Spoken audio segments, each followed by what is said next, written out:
Cette vidéo-là s'adresse à n'importe qui voudrait vendre une propriété en 2024. Je vais vous donner les erreurs à éviter si vous voulez optimiser votre vente. What's up guys? Stéphane Castleman, courtier immobilier en Outaouais.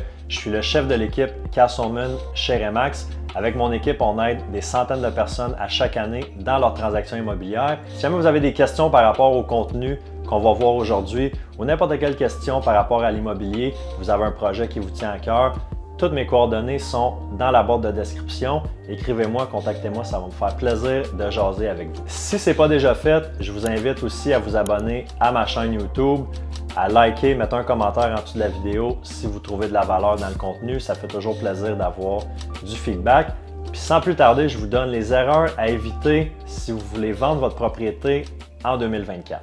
On start ça. La première erreur, puis celle que je vois le plus souvent sur le terrain, puis d'un côté, je comprends là, avec les années de pandémie qu'on vient de vivre, là, mais la plus grosse erreur, c'est de vouloir afficher la maison trop chère. Combien de fois ça m'arrive d'être assis dans une cuisine avec un client vendeur, j'ai fait mon analyse comparative de marché, toutes les comparables sont là, la documentation est là pour appuyer une évaluation, disons, à 450 000, puis j'ai un vendeur qui veut avoir 500 000 pour sa propriété. Quand on a une différence de 50 000 là, sur le prix de l'évaluation versus le prix que le vendeur aimerait avoir, c'est quand même une très grosse différence. Puis souvent, il faut que je demande au vendeur qu'est-ce qui justifie ça.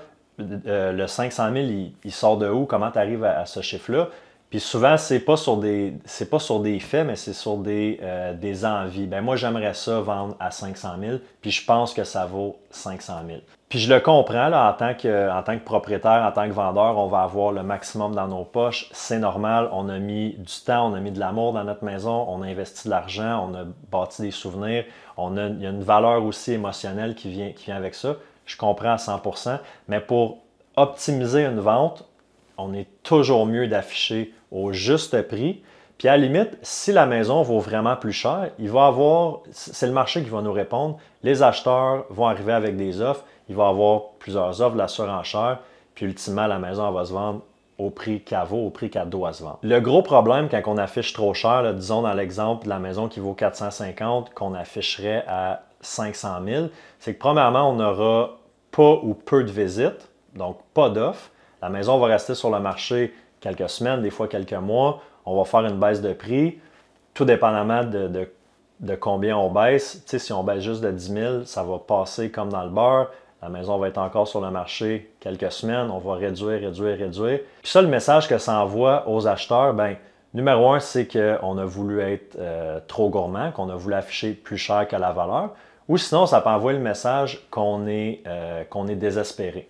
Fait que quand un acheteur arrive pour visiter, faire une offre sur une maison que ça fait 2 mois, 3 mois, 4 mois qui est sur le marché, c'est sûr et certain que le pouvoir de la négociation est du côté de l'acheteur et non de votre côté, vous le vendeur. Donc, première grosse erreur à éviter, là, puis à éviter à tout prix, c'est de vouloir afficher plus cher que ce que ça vaut. Des fois, ça nécessite une conversation qui va être peut-être difficile entre le courtier et le vendeur au début, mais c'est une conversation qu'il faut avoir au début pour partir avec des bonnes bases. Deuxième erreur à éviter si vous voulez optimiser votre vente cette année, là, ça va être de ne pas mettre le paquet au niveau de la mise en marché de votre propriété. Puis ça va passer par le choix du courtier aussi. Quel genre de mise en marché, de plan marketing il va vous proposer? Juste au niveau des photos, j'en vois encore en 2023-2024 des courtiers qui prennent des photos avec leur cellulaire. Quand je vois ça, le poil, il me frise. Mais est-ce que ça va être photographie professionnelle? Est-ce qu'on va avoir du drone? Est-ce qu'on va avoir une visite 3D? Est-ce qu'on va avoir du vidéo? Est-ce qu'on va avoir une sollicitation directement dans le secteur chez les voisins? Est-ce qu'on va avoir une visibilité sur les réseaux sociaux? Sur quel site ça va être affiché? Fait que c'est toutes des questions qu'il faut se poser comme vendeur, qu'il faut poser à notre courtier pour savoir exactement où est-ce que ma propriété va être visible puis comment elle va être mise de l'avant. Je comprends que des fois, on va s'arrêter à la commission. En Outaouais, à Gatineau, là, la majorité de ce que je vois, le range, ça va être entre 4 à 6 % de commission. C'est certain que vous allez me dire 1 % 2 % de plus sur une maison de 500 000, ça peut représenter 5 000 10 000 $. Oui, c'est beaucoup d'argent, mais ultimement, si la maison ne se vend pas ou se vend à un prix qui est beaucoup plus bas parce que la mise en marché n'est pas optimale, mais le 5-10 000 de différence que vous allez payer en commission, vous allez finir par le payer de toute façon dans ce qui va vous rester dans vos poches à la fin de la transaction. Donc, posez la question à votre courtier, c'est quoi exactement la stratégie, le plan marketing? Comment il va faire pour mettre votre maison de l'avant pour qu'elle soit visible par le plus de monde possible, ultimement avoir les meilleures offres possibles sur la table. Une autre erreur à éviter, puis je pense que ça va de soi, c'est de négliger la première impression. Tu sais, quand vous allez mettre la maison sur le marché, les visites vont commencer, mettez-vous dans la peau d'un acheteur la première fois juste quand il va conduire puis qu'il va arriver devant la maison, l'entrée a l'air de quoi? Est-ce que là, on est en hiver? Est-ce que c'est bien déneigé? Est-ce que les bacs de poubelle, bacs de recyclage sont bien rangés sur le côté? Est-ce que ça a l'air accueillant quand on arrive juste dans le stationnement? Ça, c'est la première chose. Après ça, quand on rentre dans la maison, les odeurs. Tu sais, des fois, je rentre dans des maisons pour des visites avec des clients, puis ça sent encore la bouffe qui a été cuisinée le matin ou pour dîner. Fait que, ça, c'est quelque chose qui est important de prendre en compte. Première impression, les premières secondes, quand l'acheteur va ouvrir la porte, est-ce que ça sent bon?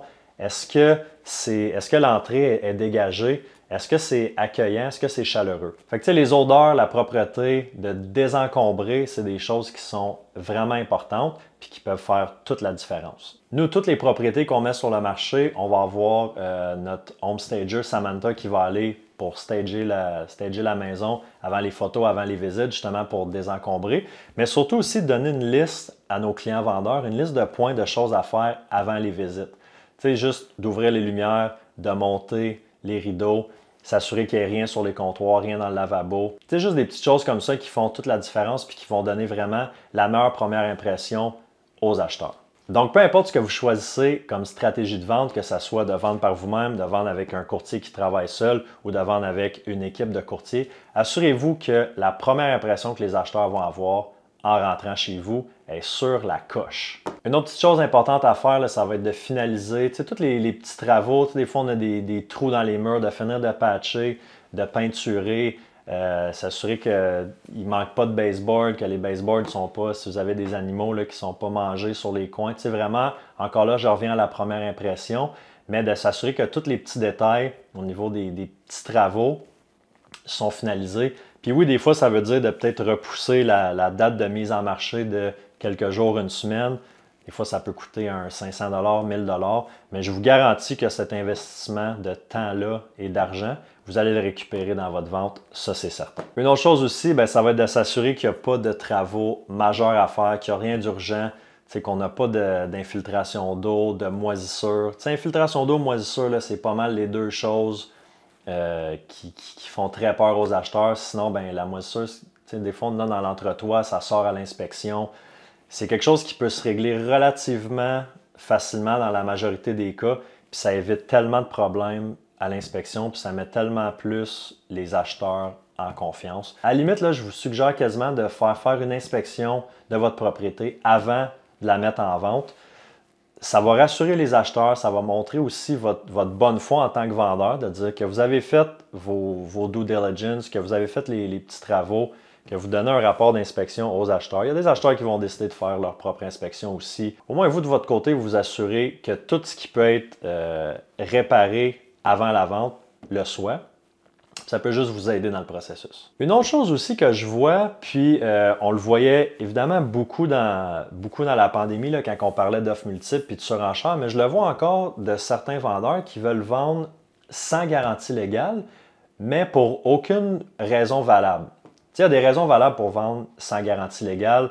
Disons, une personne qui vend pour s'en aller dans un centre de personnes âgées, quelqu'un qui vend pour déménager dans un autre pays, quelqu'un qui veut vendre puis avoir vraiment la tête tranquille. Dans le cas d'une succession, je peux comprendre, une reprise de finances, on n'a pas de garantie légale. Mais des fois, je parle avec des vendeurs qui vendent, qui veulent vendre sans garantie légale, mais pour aucune raison. Puis, ce qu'il faut comprendre, c'est que dans le marché de fou qu'on a connu, garantie, pas de garantie, ça se vendait quand même en surenchère, il n'y avait pas de problème. Mais là, qu'on tombe dans un marché un peu plus normal, vendre sans garantie légale, mais ça va affecter le prix à peu près 7 à 8 % de moins que si on vendait avec garantie légale. Fait que c'est vraiment important de considérer ça. Si vous n'avez pas de raison valide de l'enlever, la garantie légale, mettez-la. De toute façon, ça fait juste rassurer tout le monde. Dernier petit truc que je vous donne si vous voulez optimiser votre vente, c'est de dire oui à toutes les demandes de visite. De ne pas avoir des plages horaires de visite limitées. Tu sais, de rendre la visite le plus facile et accessible possible pour les courtiers collaborateurs, pour les acheteurs, ça va juste simplifier le processus. Je comprends qu'on a toute notre réalité. Des fois, c'est l'heure du souper, les enfants, les bains, les devoirs, ou on a un horaire, on travaille de nuit, on dort le jour. Je peux comprendre tout ça, mais le plus possible, essayez de donner quasiment carte blanche à votre courtier au niveau des visites. Ça va juste vous permettre d'avoir plus de visites. C'est plus simple pour les acheteurs. Ultimement, vous allez vendre plus rapidement à un meilleur prix. Je suis convaincu. Donc, c'est ce qui conclut la vidéo pour aujourd'hui. C'était les erreurs à éviter si vous voulez optimiser votre vente. Si vous avez un projet de vente, vous avez des questions, comme je vous ai dit tantôt, toutes mes coordonnées sont dans la barre de description. N'hésitez pas à m'écrire et à m'appeler, ça va me faire plaisir. En attendant, je vous dis bonne journée puis on se voit dans la prochaine vidéo.